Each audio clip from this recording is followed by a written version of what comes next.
Okay, let's do another example. Let's say you're an operations consultant for a fast food chain, and you're analyzing the service times of customers at different times of the day. You've collected a sample of 16 service times in minutes of customers arriving between 9 a.m. and 10 a.m. And the mean service time of this sample was 2.375 minutes with a standard deviation of 0.85 minutes. And you collect a sample of 14 service times of customers arriving between 2 p.m. and 3 p.m. The mean service time of the afternoon time period was 2.84 minutes, the sample average, with a standard deviation of 0.91 minutes. Does the mean service time differ between these two time periods? Let's draw a conclusion with 90% confidence. Okay? So we go out and we collect a random and representative sample of people who are in this restaurant at between 9 a.m. and 10 a.m. Okay? And we've got N1 of those people, and that's 16. Okay, so this is going to represent our morning time period, population 1. We collect a sample mean service time of 2.375 minutes and a standard deviation of 0.85 minutes. Okay, then we go to the afternoon. We collect a random and representative sample of people in the afternoon, and that's 14 customers. We collected from those 14 customers, we collected their service times, and the sample mean service time was 2.84 minutes and a standard deviation of 0.91 minutes. Okay? And we want to determine if the service times are the same from these two time periods. Okay? So it's a pretty straightforward hypothesis test, set of hypotheses. We want to know, is mu1 equal to mu2? Are they the same, or are they not? Okay, the same implies equality. Equality must be in the null. We know this. Equality is in the null. The contradictory statement is in the alternative. Okay, another way to write this is mu1 minus mu2 equals to 0, or alternatively, mu1 minus mu2 not equal to 0. Okay, we said we wanted to draw conclusions with 90% confidence. So alpha here is 0.1.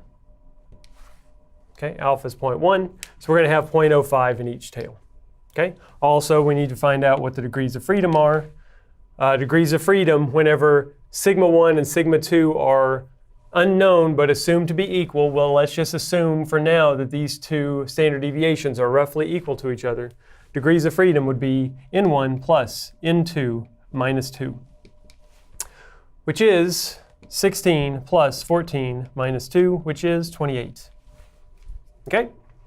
So we can go look up the t-value that we're going to need for this. Well, actually, let's just write out what this test statistic is first. Okay? The test statistic here is how different is the difference in means from the hypothesized value. Okay? In standard deviation units, where the standard deviation is N1 minus 1 times S1 squared plus N2 minus 1 times S2 squared all over N1 plus N2 minus 2 times square root of 1 over N1 plus 1 over N2. Okay, this is our test statistic. Okay, just arithmetic. We've got all that stuff over here. What's the difference in means? Well, we've got both the sample means.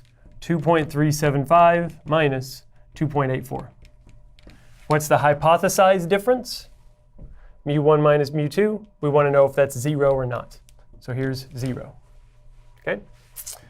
Then we got to input all these values into this nasty standard deviation calculation. That is 16 minus 1 times S1 squared, 0.85 squared, plus 14 minus 1 times 0.91 squared, all over 16 plus 14 minus 2. Okay, then we're going to multiply all of that by the square root of 1 over 16 plus 1 over 14. Okay, just arithmetic. And whenever we work that out, we get that the test statistic is negative 1.45. Okay, so let's say we wanted to use the critical value approach. Okay, remember what the critical value approach is. And by the way, it doesn't change from single populations to two populations like we're dealing with here. The approach is still the exact same. We first determine where the rejection region is. Okay, we've got a two-tail rejection region, right? Not equal to, in the alternative hypotheses, suggests a two-tail rejection region. Okay, we want it to be 90% confident in the results, so we have 0.05 in each tail. Okay, and we know here the degrees of freedom. So this is a t distribution with 28 degrees of freedom. So now all we have to do is just look up t of 0.05 with 28 degrees of freedom. And the negative of that is going to be the critical value down at the bottom. If we go look this up, go down to row 28, over to column 0.05 in the upper tail, we get a value of 1.701. Okay, so down here, this is negative 1.701 because this is a symmetric distribution. Okay, so now we've got our rejection regions, we've got our critical values, we have our test statistic. It lies right about here, negative 1.45. It lies in the non-rejection region. Okay, this is the non-rejection region. That's where the test statistic lies. We're not going to reject the null, and we're going to conclude that there's no difference in the mean service times at the two different hours of the day. Okay, these two means we have no reason to believe that based on this sample of 16 and 14, we have no reason to believe that those two means are different from each other, given the sample size, the variability, and the amount of confidence that we want to have in the result. Okay, we do not reject the null.